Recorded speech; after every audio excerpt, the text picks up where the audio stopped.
from show associate Salacious Paul as he regales us with the juicy tidbits of gossip that he's discovered. And finally, we'll hear from listeners in your letters, along with thank yous and acknowledgements. Well, that's again for us to get this broadcast complete. Something went wrong. I can only imagine, Chris. Right, I suppose we better hand over to Tony Scalto and update on the latest on the live news. Let's see. Thank you, Steve. It seems that the Underdog is unable to shake the bloody zombie virus. As months after its arrival, it's still here with us. True, it's not the full-blown end times that we feared it might have been at the beginning, but the citizens of the Underdog asked themselves this: will things ever return to how they were before? A public survey was issued to the denizens of the Underdog, asking them what they thought about the current virus situation. Hopefully it's working now. Is the most popular answers given. First off, with a total of 9% of the responses, the answer of "it won't be solved in my lifetime" is given. Considering the average life expectancy of Is it working now? Are we live? Depending on where you I are can't tell. This is the legitimate answer. At 16%, I don't want to wear a rebreather, they smell worse than the air, and I can't breathe. In at 21% of the responses was "give me your boots now or I'll shank you," a tried and trusted favourite response to our research. At 22% responded with "if I want to touch zombies, I'm going to touch zombies, I have rights." And the answer that was most received at 32% was "I have complete faith in the choices of our beloved leader, Lord Anwar, and will adhere to all Is advice it working given or by not? the I don't know if it's working or not. Let's see if it's working. In other news, the temperature It says it's working, but Twitch doesn't say it's. Twitch doesn't say it's working. While we are used to temperature increases at this time of the year, it seems that due to delays caused by the virus outbreak, know if it's working the or not. factories on the levels above us have had to increase their workload to meet production quotas. As such, the power draw up through the main plasma conduit stack running through the heart of some city has been producing much greater levels of heat exhaust than we have been previously used to. The end result has been that anyone without some form of cooling unit in their workplace or domicile has been left to sit in a pool of their own juices. That is, of course, unless you are from House Van Sar, where your survival suit should keep you properly temperature regulated. The rest of us will just have to rely on the Jews selling fanning services at credit an hour. Credit an hour. There's no guarantee they won't try and rob you while you're relaxing in the cool breeze. Good news for scavengers. In an effort to keep cool, people are being forced to leave all openings to their homes unlocked and open whilst they sleep. Meaning there's all kinds of thieving opportunities. Now we go to Scofields Pile for a live report. Maybe it is working now. Alright. Due to the anonymity afforded by the mass adoption of masks, respirators, and ad-hoc breathing apparatus, apparently facial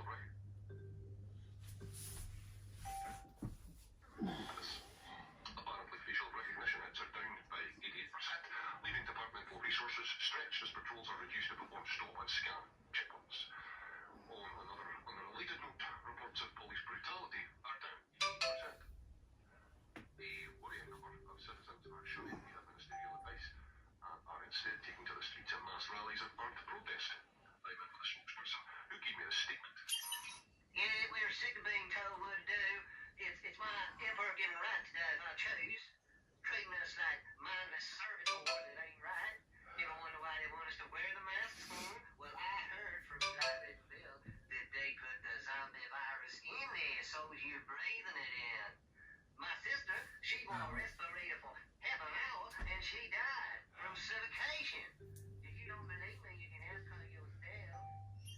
The protest was de-escalated by locking the sector down and systematically executing the protesters with minimal resistance and zero casualties for the enforcers.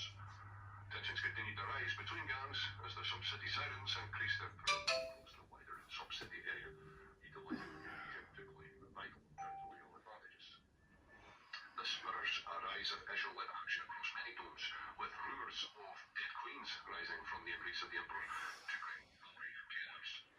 This has been met with growing inter-gang violence, especially between long-time rivals Goliath. Apparently, House Goliath are attempting to synthesize a replacement compound for the Escher control stim formula. So far, they have succeeded in creating an industrial hair gel and a aggressive paint, inciting scorn from House Escher, and encouraging a suite of humorous graffiti on Goliath art blocks. But Goliath art blocks. Back to the studio.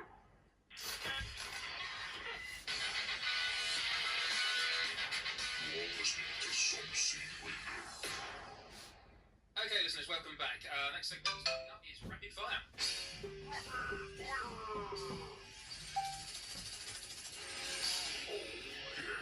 In Rapid Fire, me and Chris go over the Necromunda-related shenanigans that we've been up to since the last episode.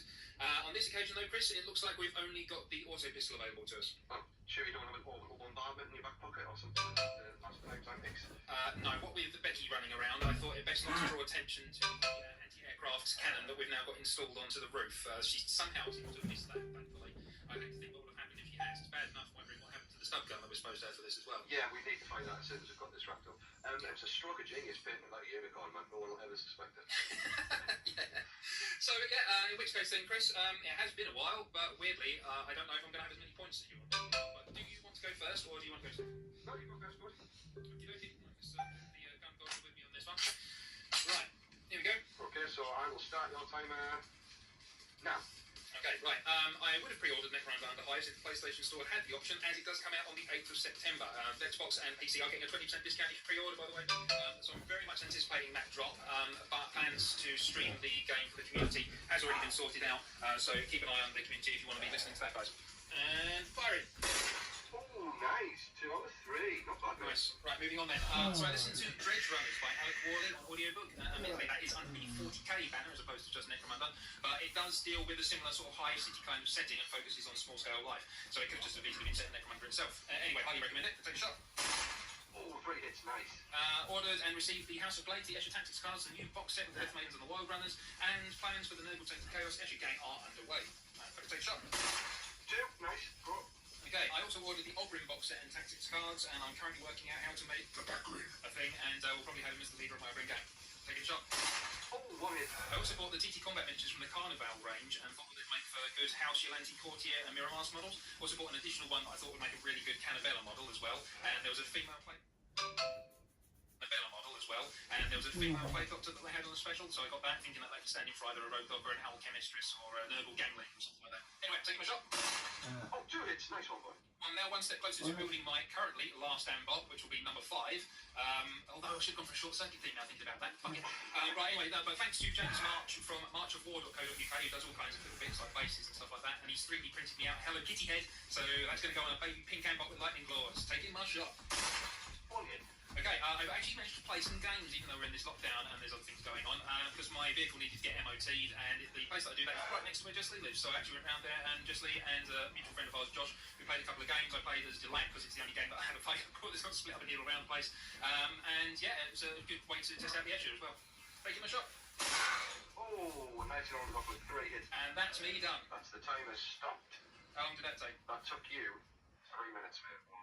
So that's a 2 times multiplier, isn't it? On 14 hits. So it's going to be 28. Okie dokie. Pass me the timer. Hang on, mate. Alright, nice one. In which case then, is the auto pistol? Oh, it's nice and warm, thank you. Just put Fred Megan. Right, just tell me when you start the timer, bud. Okay, I am starting the timer in 3, 2, 1. Okay, so I've made a really good start on my bulkhead terrain. I've worked out quite a few templates and how I'm decorating the floors. I'm still waiting on some styrene tubing details, but I've got the basic shape of about 4 buildings so far. Has had to be put on walls to obviously get the episode done after blades drop. Taking a shot. Oh, 3 hits. Nice.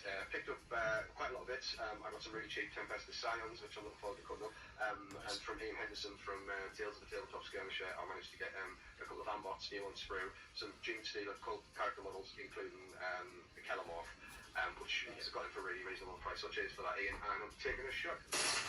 Okay, that's 1 hit. Had a birthday and bought myself some Procreate to keep teaching myself sculpting. What's Procreate? It's a modelling compound, so similar to green stuff, or cool. but it's a little bit softer and more malleable and easier to shade. Is it actually like hardened then, or is it it's sort of a test one? No, it's a. Or is it sort of a test one? No, it's a 2-part epoxy still, so you mix it up the same way, and you have like an amount of time to work it. Okay, taking another shot. Oh, and that's one hit again. Oh yeah, found an editor who's willing to edit my first couple of YouTube videos and trying to help me through it because I haven't got a clue what I'm doing. We're still pushing ahead with the conversion channel. Oh yeah, no, it's Awesome. it's all in the pipeline, but yeah, like I say, everything's just being put on hold for this episode at the moment. Also, some really cool guy has offered to, in fact, let me use some of his music from his band. I'll include details of that in the post when we launch the episode. Take a shot. Oh, 2 hits. Nice. Right, okay, oh yeah, built my Lady Rat proto get bin, and I've got my shaver plan for the House of Blades release. Take a shot. Oh, 3 hits all across the board. I'm feeling sexy. Speaking of House of Blades, I left over what? the Boom Boom model because it's looking like it's going to be pretty much a handicap to stick her in a starting list. So I need to. Well, you could say it's a handicap to have 2 metal fists. How would that be a handicap? Imagine what you could do. Yeah, okay, take a shot.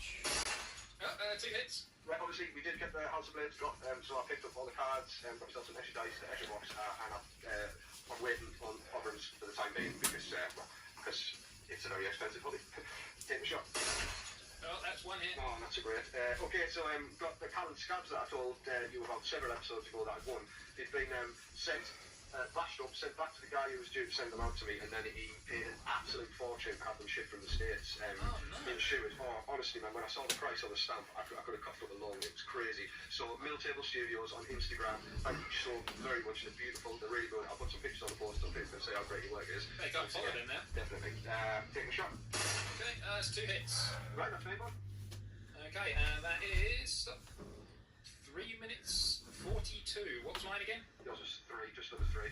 Just under 3. Yeah. Oh, I see. So you screwed me out of my points. Let's round yours up as well. You can do what you like. Okay, so if it was just under 3, then that means I should have been getting a ×3 multiplier, whereas you've got the ×2. So, okay, we need to do some quick maths here. Okay then, listeners, so rounding up the points there, then now I know that I should have actually got the ×3 multiplier and not the ×2. I ended up with 42 points, and Chris ends up with 30 points, which still puts me nowhere near the lead with my second win of the series so far. But it's like, at least I'm starting to claw back some kind of points on this now. It's almost getting pointless. Okay, so that's rapid fire. But what we're going to do now is we're going to move on to our next segment, which is from Canberra.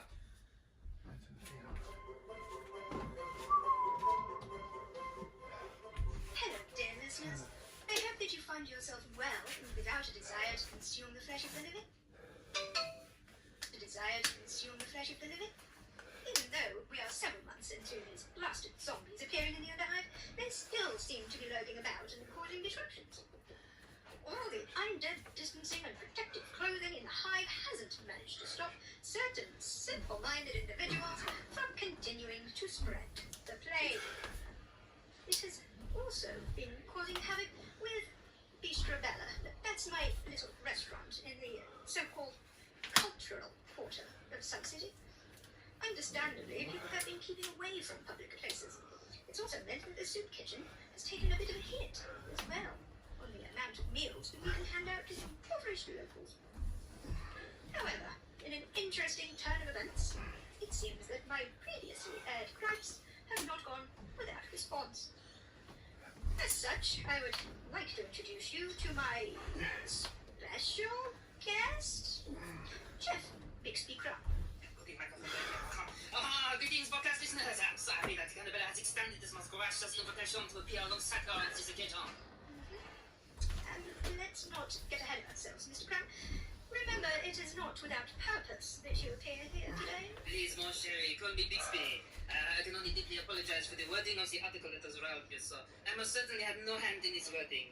That is entirely down to the reporters of the papers, and their quite understandably overwhelming enthusiasm for my culinary delights. Sadly, this is not the first time that I have caused such, how you say, mind-making amour with my cuisine, no? If that is indeed true, Mr. Crumb, it seems there are certain informants of mine that require much more substantial and quite literal grilling. Let us put these things aside, mon petit champion. Wagons are the wagons. I can understand that you may be in awe of such genius of cuisine, but I assure you that I am actually quite, how you say, down to the earth. Oh, you're talking about his statue again, Mr. Crumb. You are so sharp with the wit, so fiery. I adore it. If you put half as much of this passion into your cooking as you do into these flirtatious exchanges, then maybe I will be as impressed with your food as I am your beauty, you know? Do you think this is flirty? upsetting. When are we now? Oh, I feel as if I'm struggling to keep the skin on my body at this very moment. So please, let us move on with the actual reason for your presence here today. Mr. Crumb has agreed to a cook-off here in the kitchen of my bistro, where the winner's restaurant will be given a lovely article in the Some City Gazette. And the loser will not only pay for said article, but will also fully fund the Some City Soup Kitchen out of their own pocket for the next month. Your terms are agreeable and I accept your challenge. I only regret that you may not enjoy the thrashing that you are about to receive. Well, Mr. Crumb, we shall see who makes short work of the other word. Let us hope that when you lose, you will not break down into womanly hysterics, no? I would hate to see you in such a state. Tears are so unbecoming on a woman. Mr. Crumb, not even some onions make me cry. And who is to be judging this so-called cook-off? I do not see any patrons in your tiny restaurant. I have some suitably trustworthy and upstanding members of the Some City community in mind for the task, who we shall take the meals to once they are finished. Excellent. I believe that was a mention of a stool that you prepare for me. It's over there, at your workstation, at the other end of the kitchen. Well, I'm ready whenever you are to begin. Well then, listeners, thank you for joining us. I have a feeling it won't be too long until you hear from me again.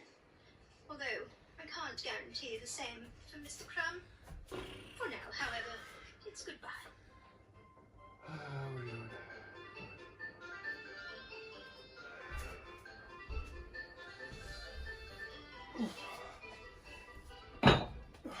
I know you're gonna dig this. You're listening to Some City Radio. Okay, listeners, welcome back to the Some City Radio Shack. Thank you, Cannabella, for that. I wonder when we're going to actually get to hear the outcome of this, hopefully next episode. So, right, the next segment is Hot in the Hive. Hot in the Hive.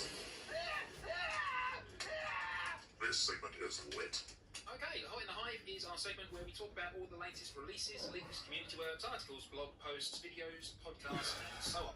So let's kick things off with something that may not be immediately obvious to everyone, but seeing as it is related to the segment, Chris, we now have a Hot in the Hive Instagram, don't we? We do, yes. No, we're running from the Some City Radio Instagram page, which is some_city_radio. I've basically monopolied the name Hot in the Hive because I thought it was cool. I've taken it off a beekeeper, apparently, which is what I found out when I set the page up. So, yeah, I'm trying to take... I can just imagine him searching the hashtag. Yeah, and go, that's it. What the hell is He that? was the only person who've ever used that hashtag before on this one account. I was like, yeah, that's free, basically. So, yeah, we've shared, I think it's about 44 different artists' work on there now, and it's just because, as you can tell in Hot in the Hive, it gets a little bit crazy and a little bit full, and we cannot shout everyone out by name. So, as a little way to kind of make up the shortfall, we do... So there's not really a schedule to it. I just kind of add a load up and as and when I'll add 4 at a time on the page and just spread it around so that people can give them a like and a share, or, you know what I mean, just use it for inspiration or whatever. And it's just our way of kind of saying, look at this, it's beautiful. Yeah, especially over the last couple of months. I mean, the amount of work that everyone in the Necron community has been putting into all their little projects, because either they've had like furlough, or spending a little bit more time working at home or something like that.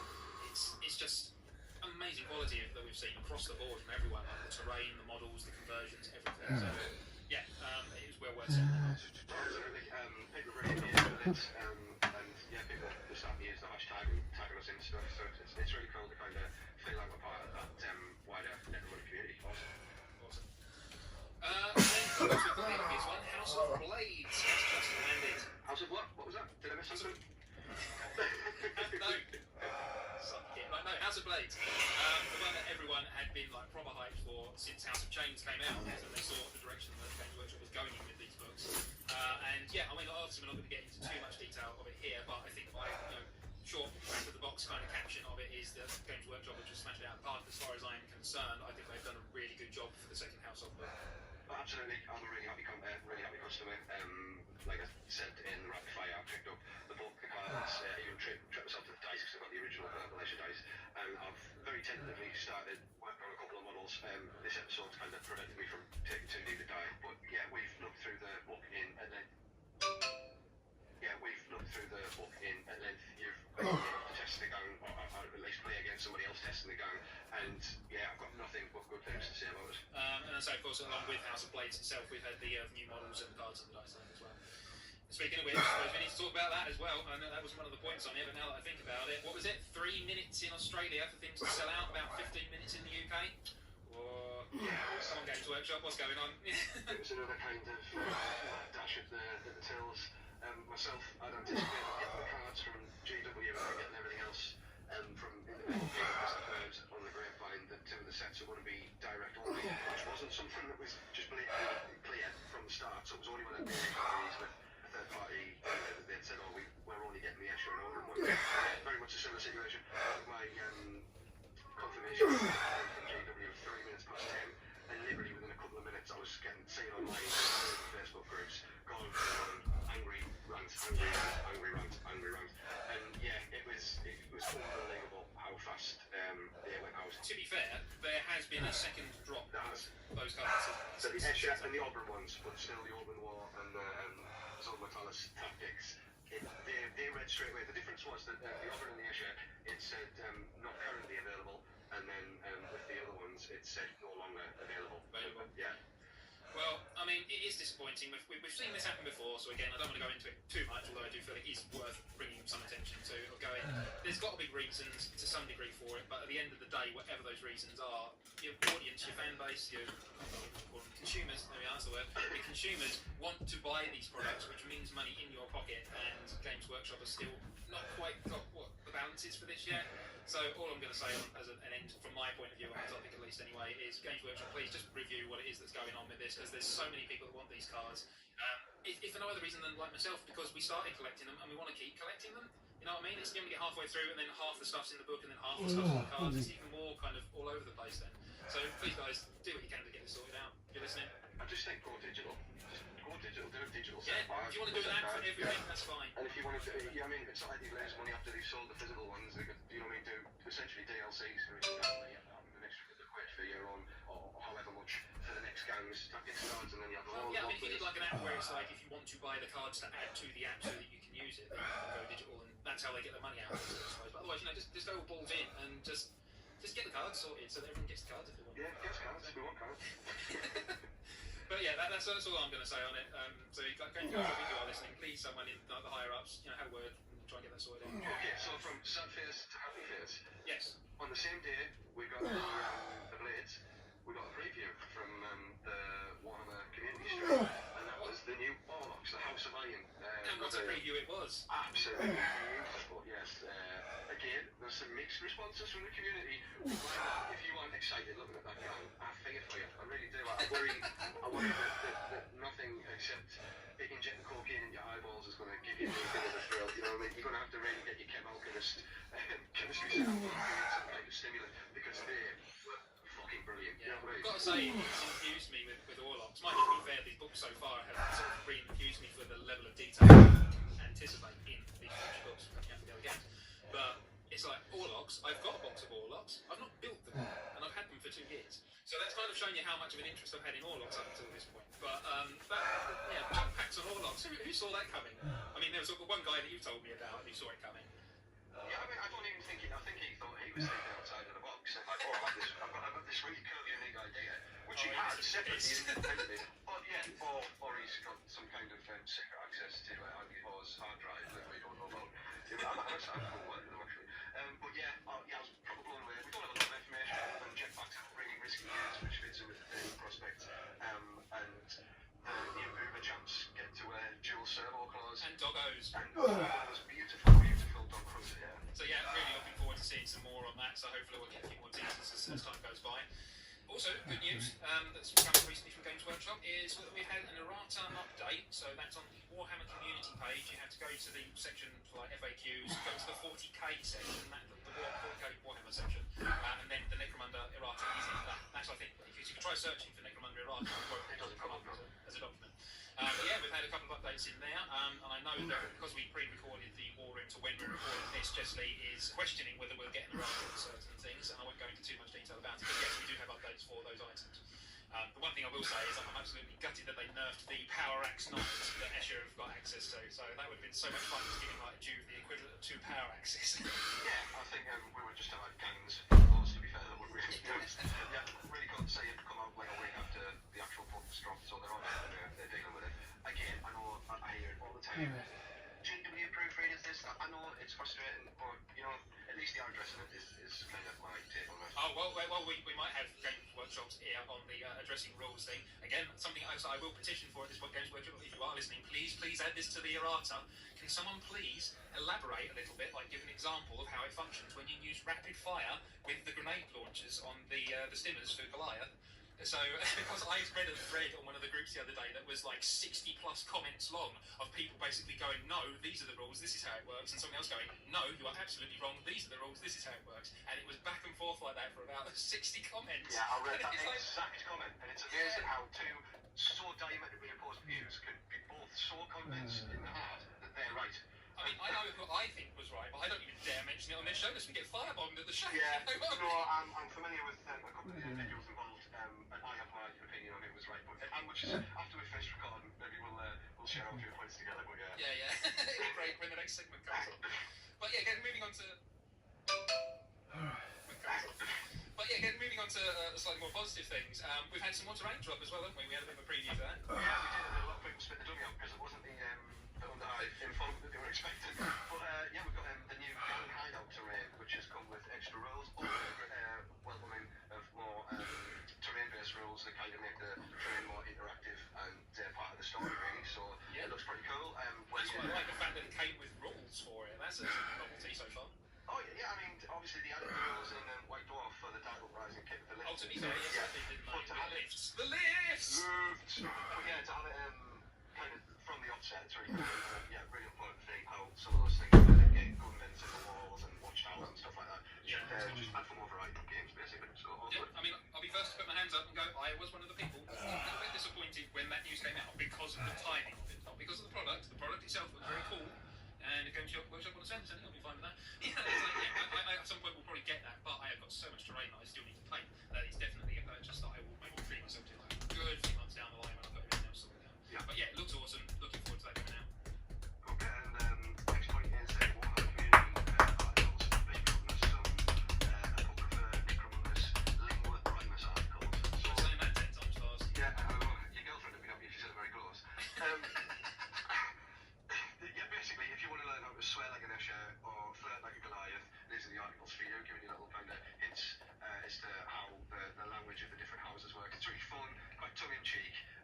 Again, one of the aspects I absolutely love about Nicola, it's that mix of grotesque and dark, and then just a little kind of tincture of silliness to kind of set it off and contrast. I will put a link in the post of the copy in the episode drop. Yeah, if you get onto the Warhammer Community and type in apocrypha necromundus, you should find it pretty straightforward. Yeah, it was really cool to read that, and that's one of the things. I mean, this is why I want to get the authors on here as well, because one of the questions I'm dying to ask them is how do you wrap your head around the linguistics and the lexicon that is used within the 40k universe, because it's all that high Gothic kind of speak and just the way in which things are said. And because it's like you can write your own fan fiction at home, but unless you get that absolutely right, it doesn't quite have the same like genuine 40k Games Workshop feel behind it. You know what I mean? Oh no, absolutely. Just the way kind of the different terms for technology, the way the date is structured, I really like that. You can always tell when you're listening to an old video, and it starts off with that kind of Plus symbols. Yeah, really like it. And yeah, we've been to really kind of embed anything fan made into the universe. That's kind of the sell, isn't it? That shows that you understand the place that it exists in. So probably just have some kind of automatic ramp and they just like change toilet paper to evolution scrolls or automatically. But they send it out to all the authors that are doing the books and go, right, just keep writing it as you would do normally, and then read it through afterwards and just make sure it makes sense. Yeah. And that would be really cool. That would sell like hotcakes. Okay, but yeah, the last bit of big release news that we're aware of, at least, that's worth mentioning, is Necromunda Underhive Wars, the computer game, is released on the 8th of September. Now, how weird is this that in our last broadcast, did I not mention a very rogue factor about, are we ever going to get Underhive Wars coming out? And then a couple of days after that episode aired, boom, clearly our influence. I thought, well, social radio's on to us, lads, we better get this game out now. 8th of September.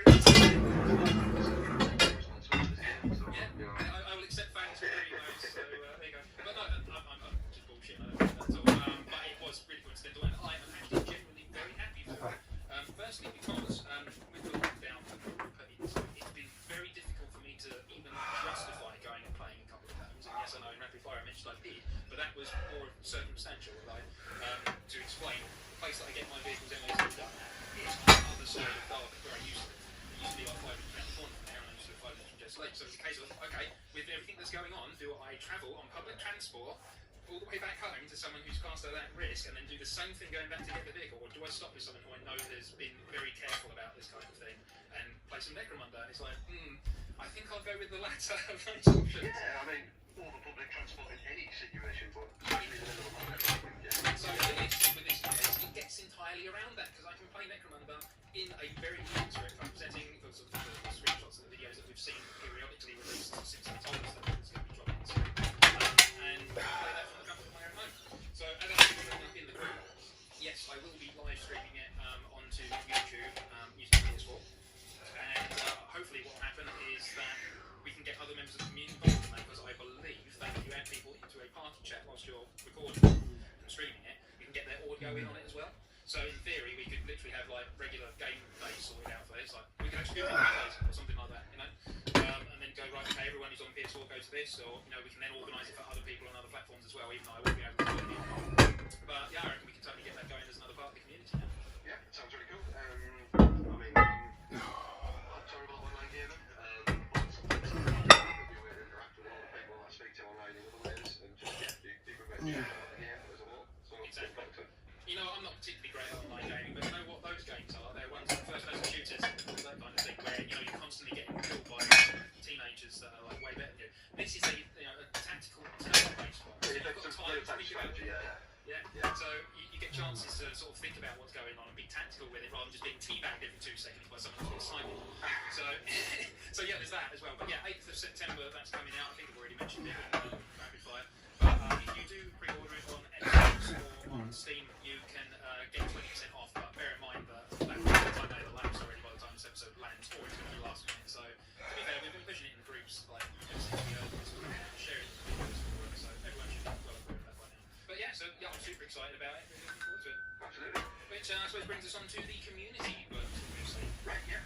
As I've said, we do have the Hot in the Hive kind of hashtag run from Some City Radio on Instagram, where we are sharing as many that we find that's maybe slipped through the net, or for one reason or another haven't seen light of day on the actual podcast, but that we are saying that we do think they're amazing, and we do want to push it out to the community as big as possible. So would you like to start with things that you've noted?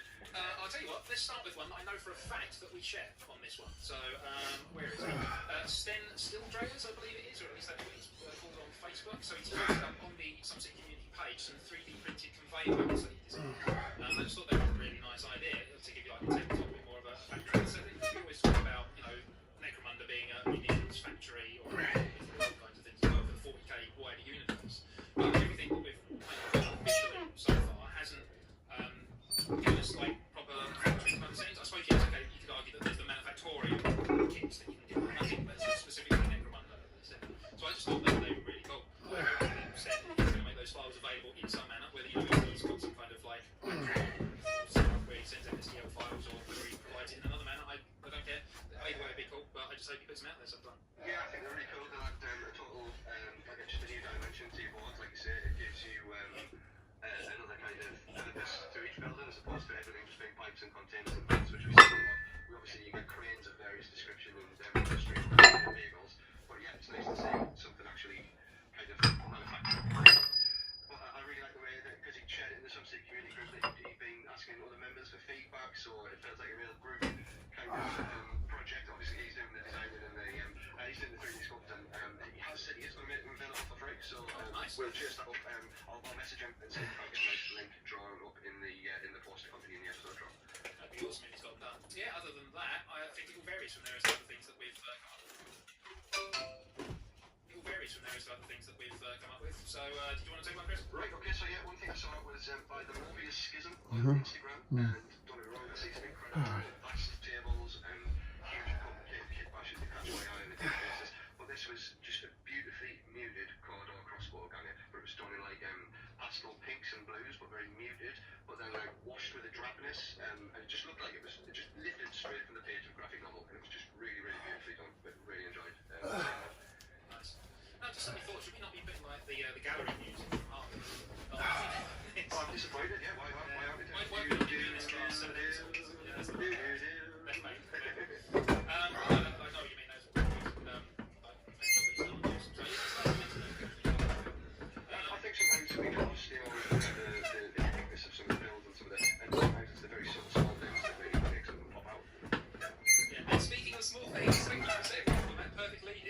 Jean Adali, I think it is. I apologise if I'm completely messing your name there. So he's created Monster on the groups recently with his mashup of these guitar-y ranger heads with the body of a big Blaz, I believe, from the Fire Mountain Blood Bowl team, which he's dubbed Scrubs. Now these things are ridiculously cute bastards. They look like the underhide equivalent of Java's from Star Wars. And he's been getting loads of comments on posts that have gone up on this, and I mean, rightly so. As soon as I can afford to get the parts, I am 100% building them because I have already got like so many rules ideas for setting them up as an actual game. So if I do get to that point, I will post them to the group. But you know, they're absolutely never going to win, but they would just be so fun to play as. He was the guy who brought us the halfling corpse grinder cults, so he's a bit of a legend. Yeah, that's right. Yeah, Wasn't he? Yeah. he does some incredible terrain work, some amazing kit bashes. But He seems to have a real thing for midgets. that's quite a statement on somebody's thing. Our lawyers have told us to say that we have no evidence. Micro-sized corpse grinders and then these little Java characters. But yeah, it's pretty they just look so fun, I think, is the top of what they're so, like, they're really cute and kind of, is chibi or chibi? Chibi, yes. Chibi, thank you. That's that style, that's how they come across. But really, really cool. I think we'll see them in most Necromunda groups across the world because, as soon as he drops a post, it's thousands of likes and hundreds of comments. And like I say, rightly so, it's really, really cool what he does. I'm not even lying, I mean, literally as soon as I've got the funds for that, I am buying the bits necessary to make them. I just hope that, you know, because he's put this post up, that people haven't gone and bought all the bits, so I can't get hold of them. He's probably not doing them GW any harm in sales, let's be fair. Can't press you, throw me a point. Right, so it's a guy called Girl, I'm not 100% sure, sorry about that. It's a person, definitely a person. It could be a robot, how can I say that? Sorry, either a person. Could be a robot, how can I say that? Sorry, either a person or a robot called Jitsu Games on Instagram has made these opera pit fighters, and they're made of like rover bodies, I think, if it's not recognised as purpose. And they've got like vents and turbines in their top left, huge organs and weapons, they're like cannons, and they're like cannons, and they're enormous and crazy, and these like futuristic gladiator style helmets. Just a really great example of lots of different materials and techniques, just all kit bashed and sculpted, and just a great example of what you can do with imagination and obviously a bucket full of talent. But yeah, you know what? I've just looked it up and you're like, absolutely right, that is awesome. Yeah, they're really, really cool. Very impressed with his Bleak Bloom's work. I think we're going to encourage it. Right, there we go, there's a servo skull name that works, isn't it? That's blue. So, here we are. Right, so let me throw one out. So yeah, Brad Minchin posted on the Necromunda Terrain group something that I personally would absolutely love to make if I had the space for it. Now, you can argue that perhaps this isn't the most elaborate thing that we've ever featured on Hot in the Hive, but it's the kind of detailing that if you have like a room for gaming in, just really makes it pop and it's just a nice environment to be in. It's really simple overall, but I bet it's going to be great to play on. It's a tabletop that he's built specifically that's like a hazard striped edge of the table. And in the middle of it, what he's done is he's painted it all up like it's entirely sunk, and then he's glossed it over with like a 10-ton PVA glue, I think, as opposed to resin, because admittedly resin is a lot more expensive. But it just looks really nice. So you've got the versatility as well. I mean, if you want to throw down a mat to put your tabletop on, then you can do that. So you've got like your futuristic rock-free kind of floor or something. But if you want to have a game that's entirely on the sump or like by the harbour, that'd be nice. Then that's it. You've got this table for it. So yeah, well done, Brad. I thought that was really nice. Yeah, I saw what you're referring to, and I'm very much in your camp. It's the kind of thing I can only look on in envy because I don't have the space for it. Like I said, it's a really simple concept, but it is still what is it like? I think it's bigger than 4x4, isn't it? I think it's like a 6x4 yeah, or something. Yeah. Well, yeah, really cool that you can put all those different kinds of tiles on it, or a mat off the top, or just like one piece of yeah, really, really effective. And a very good friend of the podcast, Carl, his partner on Instagram did a collaboration. Carl Johnson? Yeah, on a Tasmanian forgive me, I've never heard this ceremony or Oz Burton is the partner's name. Again, level links, but it's just this exquisite eshigay, presentation and excess. It's got this period style thorn gown, massive ornate collar, and flanked by these two custom and kit bashed servo skulls. I believe it's one of the, is it Ifraid or something like that? She comes out with like a really long dress that's training behind her. Oh yeah, that's right. Yeah, and they've just done a fantastic job of that. I'm sure you've probably seen it. To be fair, most people, it's been really popular. Yeah. I'm looking at a picture of it now, and yeah, it is a lovely model. It's one of those like weird oval bases, isn't it? Yeah. Again, these custom top one just to show it off even more. The images that I've seen are the sort of build ones where it's done in black and white. So I don't know if you've done that since then. I think it's the finished piece as far as I'm aware.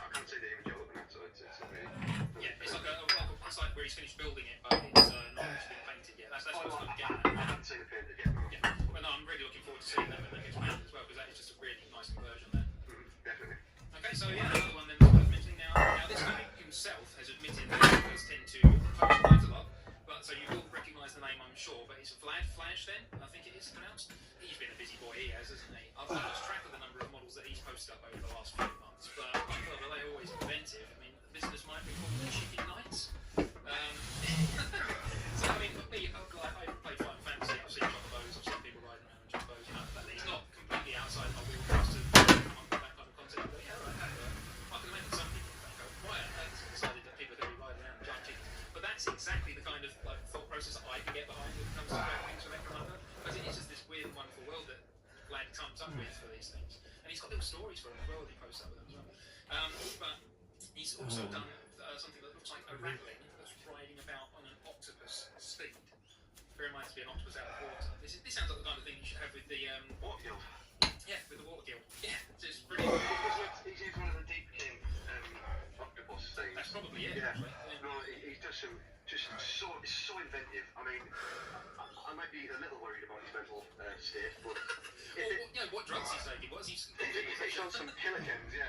But don't stop, don't give it. Please keep doing it, because you do really does provide me with joy every time he posts in the group or I see it on Instagram. Yeah, just keep being you dirty bastard. That's it. Keep being you, Vlad. One last shout out for him though, because I've not seen anyone else do this yet, to my knowledge. A Necromunda wheelchair user. Yeah, I think that might be my favourite one he's done, because that was just so cool. With like a little lance. And hang on, this one's got, I think it was like a minigun attached to the side of it. It looked kind of steampunky at the back as well, like one of those old like wheelchair carts that you used to get in like, the Victorian ages, something like that. I'll make sure you see the picture. Yeah, Vlad, well done.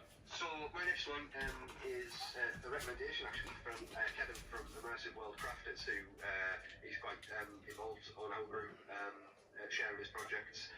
He does some great terrain work, but he just pointed out this Instagram account, dungeon.factory, and it's this awesome, beautifully lit piece of terrain, and it's just got like enforcers stood under neon lights, so it just dripping with atmosphere, real kind of cyberpunk edge, neon drenched alleys and walkways, just bathed in all these different gears of like really, really cool. Definitely check out Dungeon Yeah, I know Factory. exactly what you mean now. I saw the same pictures, and there seems to be a thing at the moment where people create like little dioramas to go in between books on bookshelves. You know the thing I'm talking about? Yes, there's a term for it, and I don't know the what it is. first picture I saw of this was with that enforcer standing under what looks like a street light at some kind of garage door with like a neon pink sign going up in the back left of the picture. Yes. And I just thought that would make a brilliant one.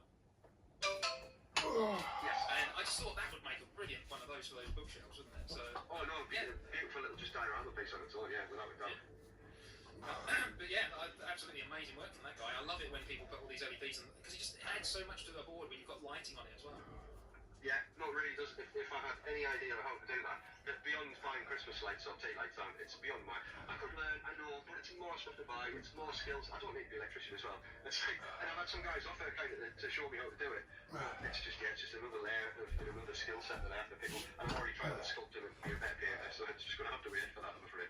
Just to point out, though, listeners, I'm at the other end of the scale. If someone wants to, show me how to put LEDs into like terrain and stuff like that, I'm more than willing to listen. Because I've been doing that with like fairy lights that you can get from the Pound Man kind of shops and stuff. For ages, like since I started doing Necromunda again. I mean, Jess Lee will confirm this next time we're in the war room if you're so inclined to ask him. But like literally, when I started the first campaign after N17, that he kind of played in, one of the first boards I set up, it took me like 2 hours to do it with everything like. All these homemade like little wire like chain link fences and like lighting over all the gantries and things I made with these like fairy lights, and I thought it looked bloody awesome personally. But these guys just sort of take it to a whole other level, where they're building it into the terrain, and it's just amazing. Yeah, Chase Reinhardt, he's very good with it. He's done all the individual Zone Mortalis columns. He's done each wall with a different colour, and he can program the lights and everything. Oh, is he the one who posted up that picture where it's like literally columns stacked on column, yeah. 4 high, and it's just all different colours all over? Yeah, that's the difference. That's your Necromunda Christmas tree sorted. That's it. Who else have we got? So that's one of my Sai Dudley. I hope I'm pronouncing that right. CY, I can't think of any other way to pronounce that. Yeah. But yeah, on the SCRC cage, Sai has been recreating a lot of dramatic personae, and he's done like Cray of the Hunters, the twins, Aramista and Avalaster, and a few other ones, but they're just really inventive, the way he's approached them, the way he's tackled, and how close they look to the actual illustrations. is he a chap who did the up high, the brother and sister? Yes, that's a bit like Jesters, is that yeah, right? that's them, yeah. Yeah, awesome. Right, last point for me then. This is a bit of a cheeky one because I went through it in, not so much as something I've seen on the a while. He actually used to work for a Games Workshop in Derby, and he's called Chris Grim Wildman. What I didn't know about this guy is that he does custom painting under the name of The Unrelenting Brush. So it's available on Facebook and Instagram. And yeah, he's custom paintwork. And this is something that he does worldwide as well. Because if you go onto his Instagram page and just have a look at the quality of the paint that he's because it is that good, I said to him, you know what? You're a friend, we've played in a couple of games. I'll just give you a shout out on the show. Yeah, it's really awesome work that he's got on there. He really internet wonder as well. So yeah, go check him out if you want some custom paintwork done. Unrelenting Brush. So yeah, that's everything that we've got for Hot in the Hive on this broadcast. Do make sure you keep an eye out for the Hot in the Hive tag on Instagram, and if you think that you've seen something that's worthy of that, or you've got something that's worthy of that yourself, chuck the tag on so that we can all find it on Instagram as well. In which case then, what have we got coming up next? It is... I believe we're close next, Stephen. Oh right, yeah, it is. It's Klaus.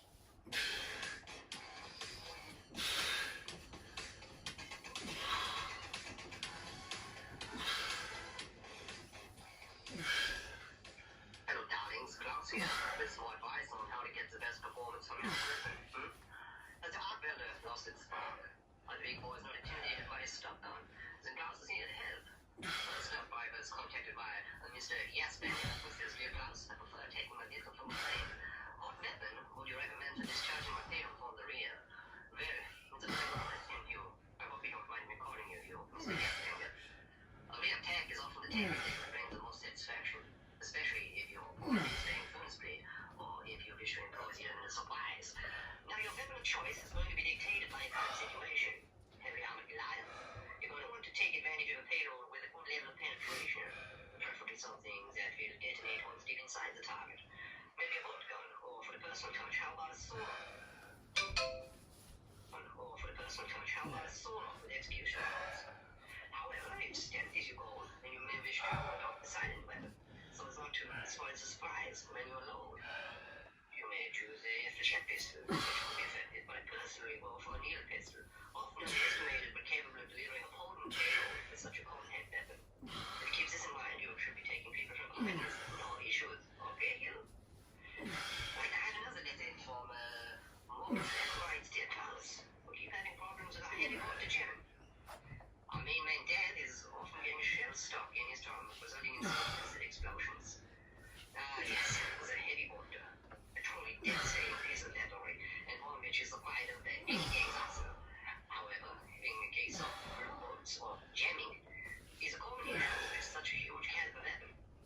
Lubrication is your friend here. The bolt mechanism requires constant maintenance to ensure a smooth operation to avoid friction. Remember, friction burns on your mechanism can take you out of action for quite some time, or will require some serious repairs. Now it's essential to use a high-quality lubricant to avoid the overheating, and I highly recommend my own brand, Klaus's Liquid Silk Barrel Rub, available from all good tools. Another common issue with such powerful and complicated weapons handling. It's all well and good swinging your wide-bore barrel across the battlefield, but if you can handle the recoil on such a beast, then there's a high chance of the shell not aligning with the chamber, which we all know how frustrating a misfire can be as a easy action. If it's a case of more bags than you can handle, then I recommend a good firm suspensor that restrains a bucking beast during operation. Okay, and finally, an anonymous letter from a listener who writes, Dear Klaus, I only have a very small stop gun, and am having trouble with this penetration. I want to shoot my load deep inside my victim, but I end up barely rubbing the surface, and it is a deep penetration when you only have a small weapon. Yes. I received so many ads from insecure gamers worried about the size of their ordnance. Just remember, size doesn't equal efficacy. I've seen some real damage done with digi-weapons, and they are teeny tiny little things. Now I suggest you try to channel some big energy, and stop apologizing for your little shooter. Stop owning it. Remember, it's about how you use it, not how big a bulge to your monster. Until its penetration you then get some thunder rounds. Receiving one of those in the mouth will wipe the smile clean off anybody's face. And the rest of their features too, most probably. I hope that helps. Now, I'm off to Epicordo. Is a blockage in his blunderbuss. So we'll do next time. Let's see you later, darlings. Now back to the studio with Chris and Steve.